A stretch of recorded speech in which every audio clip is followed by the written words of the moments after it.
Good evening, this is Rajesh Patra. Welcome you to the Skill Development Program, and the topic of the day is it is said that he is said to and be supposed to. तो आइए friends बात करते हैं इस lesson के बारे में. यह आखिर लेसन क्या है? Henry is very old. Nobody knows exactly how old he is, but it is said that he is 108-year-old. Henry बहुत बूढ़ा है, लेकिन कोई नहीं जानता कि वास्तव में उसकी उम्र कितनी है. ऐसा कहा जाता है कि उसकी उम्र 108 साल है. आई फ्रेंड, इसी बात को हम एक दूसरे अंदाज में भी कहते हैं. He is said to be 108 year old. और इसका भी हिंदी मायने वही हैं जो पहले वाले सेंटेंस के हैं. इंग्लिश में एक ही बात को कहने के 2 या 3 तरीके होते हैं. आज हम इसी पर चर्चा कर रहे हैं. आइए बात करते हैं फिर वही पहले लेसन की, पहले सेंटेंस की. It is said that he is 108 year old. इस सेंटेंस के अंदर 2 क्लॉजेस हैं. पहली क्लॉज है इट इज सेड दैट, और दूसरी क्लॉज है ही इज 108 ईयर ओल्ड. जैसे कि पहली क्लॉज में मैंने देखा कि यहाँ पर लिखा है ही इज सैड, तो जो सैड है ये इसमें मेन वर्ड है. और दूसरी क्लॉज में जब हम बोलते हैं ही इज 108 ईयर ओल्ड, तो हम सब्जेक्ट होता है दूसरी क्लॉज का ही, और हम ही के स्टेट के बारे में बात करते हैं, यानी उसकी अवस्था के बारे में बात करते हैं. यहाँ पर ही कोई काम नहीं कर रहा होता है. तो इसे दूसरे फॉर्मेट में डालने के लिए हमें दूसरी क्लॉज के सब्जेक्ट यानी ही को सबसे पहले लेना होगा, जैसा कि इस तस्वीर में दिखाया गया है. और ही के बाद उसके मुताबिक उसमें हमें लगाना पड़ेगा इज, और उसके बाद जो पहली क्लॉज है यानी इट इज सैड, इनमें से जो सैड वर्ड है यानी मेन वर्ड है उसको उसके आगे प्लेस कर देना होगा, और ये सेंटेंस बन जाएगा ही इज सैड. और अब बात करते हैं ऊपर वाले सेंटेंस में जो दूसरी क्लॉज है यानी ही इज 108 ईयर ओल्ड. उसमें हमने देखा कि ही की स्टेट के बारे में बात की जा रही है, यानी ही के बाद लिखा है इज, यानी ये लिंकिंग वर्ब है. तो जो इज होता है वो इस फॉर्मेट में तब्दील हो जाता है बी से, यानी टू बी. ही रिप्लेस होगा टू बी से. तो ये सेंटेंस बन जाएगा he is said to be 108 year old. Both these sentences means people say that he is 108 year old. इन दोनों सेंटेंस का मतलब यही होता है कि लोग कहते हैं कि उसकी उम्र 108 साल की. You can use these structures with a number of other verbs, especially thought, believed, considered, reported, known, expected, alleged and understood. तो आइए नजर डालते हैं कुछ और एग्जांपल्स पर. Kathy works very hard. It is said that she works 16 hours a day. कैथी बहुत मेहनती है. ऐसा कहा जाता है कि वो 16 घंटे हर रोज़ काम करती है. इसी बात को दूसरे फॉर्मेट में डालने के लिए हम क्या करेंगे, जहाँ दूसरा क्लॉज है यानी she work 16 hours a day, इसमें हम शी को सब्जेक्ट को सबसे पहले प्लेस करेंगे, और उसके बाद उसके मुताबिक हम लगाएंगे इज. उसके साथ फर्स्ट क्लॉज का सैड लग जाए यानी शी इज सैड, और जो सेकंड क्लॉज में जहाँ पर शी लिखा है उसके बाद लिखा है वर्क्स, यानी हम शी के काम के बारे में बात कर रहे हैं. तो अगर हमें किसी काम को बताना है तो हम सिंपल उसके अंदर टू के साथ फर्स्ट फॉर्म लगा देंगे, यानी ये बन जाएगा she is said to work 16 hours a day. The police are looking for a missing boy.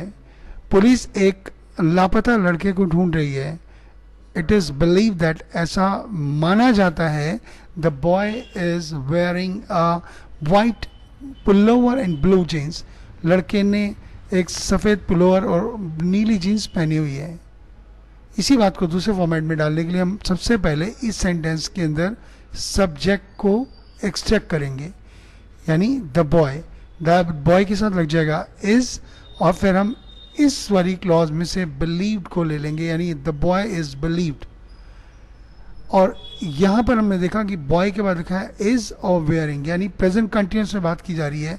तो जैसा कि मैंने पहले एग्जांपल में आपको बताया था कि जो इज होगा वो टू बी से रिप्लेस हो जाएगा और बाकी का एज इट इज रहेगा, यानी to be wearing. The boy is believe to be wearing a white pullover and blue jeans. इनका हिंदी मीनिंग वही होगा जो पहले वाली क्लॉज का है। The strike started 3 weeks ago। हड़ताल 3 हफ्ते पहले शुरू हुई थी। It is expected that it will and soon. ऐसा उम्मीद की जाती है कि ये जल्द समाप्त होगी। इसको दूसरे फॉर्मेट में लाने के लिए हम सबसे पहले इस सेंटेंस के अंदर यहाँ से इट को ले लेंगे। हम चाहे तो यहाँ इट लगा सकते हैं, हम चाहे तो यहाँ द स्ट्राइक भी कह सकते हैं कि जो इट शब्द है वो स्ट्राइक के लिए यूज हो रहा है। द स्ट्राइक, अब स्ट्राइक के बाद लगेगा इज क्योंकि ये सिंगुलर नाउन है, और उसके बाद हम फर्स्ट क्लॉज में यहाँ से एक्सपेक्टेड को ले लेंगे। The strike is expected.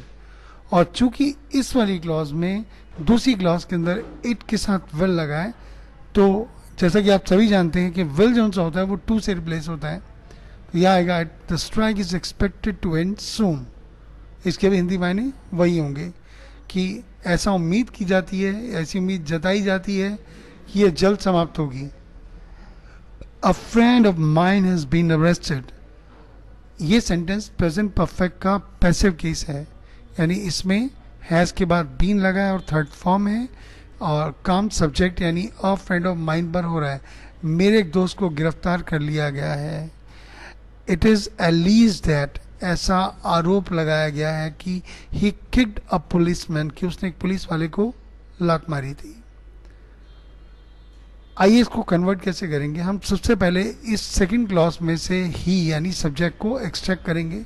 ही के साथ हम लगाएंगे इज, फिर इस सेंटेंस में से एलीज को इसके साथ लगाएंगे, ही इज एलीज। अब चूंकि इस वाली क्लॉज में ही के बाद सेकेंड फॉर्म यानी पास्ट फॉर्म में लिखा गया है ही किक्ड अ पुलिसमैन, तो my dear fast simple sentence को कन्वर्ट करने के लिए हमें लगाना पड़ता है टू हैव। तो हम यहाँ बोलेंगे it is alleged to have kicked a policeman. Those two houses belong to the same family। वे दोनों घर एक ही परिवार के हैं। It is said that there is a secret tunnel between them। ऐसा माना जाता है, ऐसा कहा जाता है कि दोनों घरों के बीच में एक सीक्रेट टनल यानी गुप्त सुरंग है। इसको हम बनाने के लिए सबसे पहले क्या बोलेंगे, यहाँ से सब्जेक्ट लेंगे यानी देयर, देयर के मुताबिक इज लग जाएगा, फिर इस क्लॉज में सेड लग जाएगा, देयर इज सेड। अब इस क्लॉज में देयर के बाद यहाँ था इज, तो इसको हम बनाएंगे टू बी क्योंकि इसके बाद में स्टेट बोली जा रही है। So there is said to be a secret tunnel between them. आइए बात करें इससे आगे की। These structures are often used in news reports. For example, in a report about an accident. मान लीजिए अगर हमें एक एक्सीडेंट के बारे में एक रिपोर्ट देनी हो तो न्यूज़पेपर में इस तरह के स्ट्रक्चर का खासा प्रयोग किया जाता है। It is reported that 2 people were injured in the explosion. ऐसा माना जाता है इसके अंदर यह है कि 2 लोगों के विस्फोट में घायल होने की सूचना मिली है। मैं एक बार दोबारा बोलता हूँ, it is reported that 2 people were injured in the explosion. 2 लोगों के विस्फोट में घायल होने की सूचना प्राप्त हुई है। इसी बात को अगर हम दूसरे फॉर्मेट में डालें तो हम इस क्लॉज में से 2 people को एक्सट्रैक्ट करेंगे और उसके बाद आर का यूज करेंगे। 2 people are, and first clause में से हम रिपोर्टेड वर्ड का यूज करेंगे, 2 people आर रिपोर्टेड। और चूंकि फर्स्ट सेंटेंस के अंदर आपने देखा कि यहाँ वर और इंजर्ड लगा है, इंजर्ड एक स्टेट है, कोई एक्शन नहीं है, तो पास्ट सिंपल को कन्वर्ट करने का तरीका होता है टू हैव लगा के, और चूंकि ये एक स्टेट है तो टू हैव के साथ बीन भी ऐड हो जाएगा। तो यहाँ होगा 2 people are reported to have been injured in the explosion. आइए बात करते हैं बी यूज टू। बी का मतलब यहाँ इज आर एम से है या वाज वर से है, यानी linking verb. Sometime it is suppose to. Sometime कभी कभी इट इज सपोज टू का वही मीनिंग होता है जो इट इज सेड टू का है। जैसे कि let's go and see that film, चलो ये फिल्म देख के आते हैं। It's suppose to be very good, कहते हैं अच्छी फिल्म है सुना है अच्छी फिल्म है, या सुनने में आया है अच्छी फिल्म है। ये बिल्कुल वही सेंटेंस है जो अभी हमने किया है, यानी it is set to be very good, या हम इसको ऐसे बोल सकते हैं it is set to be very good, right? It is set to be very good. Why was he arrested? उसे गिरफ्तार क्यों किया गया? He is suppose to have kicked the policeman. आप चाहें तो इसको ऐसे बोल सकते हैं, he is suppose to have kicked the policeman, बिल्कुल वैसे ही है जैसे he is said to have kicked the policeman था। बट समटाइम, कभी कभी सपोज टू का एक अलग मीनिंग होता है। Sometimes suppose to has a different meaning. Something is suppose to happen, या हम ये कह सकते हैं कि कुछ होने वाला है। इट इज प्लान्ड, अरेंज्ड और एक्सपेक्टेड। वो पहले से प्लान्ड है यानी पूर्व नियोजित है, अरेंज है यानी उसका खासा इंतजाम किया गया है, और एक्सपेक्टेड है यानी उसकी उम्मीद जताई गई है। Often this is different from what really happens, और अक्सर ये हकीकत से जुदा होता है, ये वास्तव में वो नहीं होता जो हकीकत में हुआ होता है। तो आइए एक नज़र डालते हैं कुछ एग्जाम्पल्स पर। I had better hurry. I had better hurry का मतलब होता है कि अरे मैं जल्दी करूं। It's nearly 8 o'clock and I am supply meeting Ann at 8:15, और लगभग 8 बजने को हैं और मुझे तो 8:15 बजे एन से मिलना है। इसका कहने का मतलब ये हुआ कि हमने इस सेंटेंस में इस बात को अरेंज किया है। I have arrange to meet Ann, मैंने एन से मिलने का पहले से तय कर रखा था, इंतज़ाम कर लिया था। I said I would meet her, मैंने कहा कि मैं उससे मिलूंगा। The train was suppose to arrive at 11:30 but it was an hour late. Train तो 11:30 बजे आनी थी, लेकिन एक घंटा लेट है। Train was expected to arrive at 11:30 according to the time table. Time table के मुताबिक ट्रेन को 11:30 बजे आना था, यानी कि इस बात की उम्मीद जताई गई थी, ऐसा एक्सपेक्ट किया गया था। It was expected. You were suppose to clean the windows, why did you do it? ये सेंटेंस एक बॉस ने अपने कर्मचारी को बोला कि अरे भाई तुम्हें तो खिड़कियां साफ करनी थी, की क्यों नहीं? तो यहां पर क्या है? यहां पर वही चीज है, यहां पर भी अरेंज की बात है, या आप इसको उम्मीद कह सकते हैं। और आइए आते हैं, आखिरी पड़ाव इसका ये है, you are not suppose to do something. My dear students, ये जो पोर्शन है इसे हम बोलते हैं प्रोहिबिशन, यानी मनाही। अगर हम किसी इंसान को किसी काम को करने के लिए रोकते हैं तो आमतौर पे हम वही एक तरीके का इस्तेमाल करते हैं। जैसे एक आदमी सिगरेट पी रहा है और हम उसे मना करना चाहते हैं तो हम उसे बोल सकते हैं you can not smoke here, या हम उसको ये भी कह सकते हैं डोंट स्मोक हियर, या नो स्मोकिंग प्लीज। बट इन सब के अलावा भी एक और तरीका है इस बात को कहने का, और वो इफेक्टिव भी है, इससे आपको बोलने में भी अच्छा लगेगा और इसका प्रभाव दूसरों पर बेहतर होता है। आप इसको ऐसे ही बोल सकते हैं, you are not suppose to do something, यानी ये फॉर्मेट है इसका। हम कह सकते हैं you are not suppose to smoke here. इसका सेंस हुआ कि इट इज नॉट अलाउड और advisable for you to do it. आपको ऐसा करने की अनुमति नहीं है, आप ऐसा नहीं कर सकते हैं, आपको ऐसा बिल्कुल नहीं करना है। सीधे तौर पर किसी आदमी को किसी काम से रोकने के लिए हम you are not suppose to do का इस्तेमाल करते हैं। तो आइए एग्जाम्पल में नजर डालते हैं। You are not suppose to park your car here, it's a private parking only. आप अपनी गाड़ी यहाँ नहीं खड़ी कर सकते, ये प्राइवेट पार्किंग है।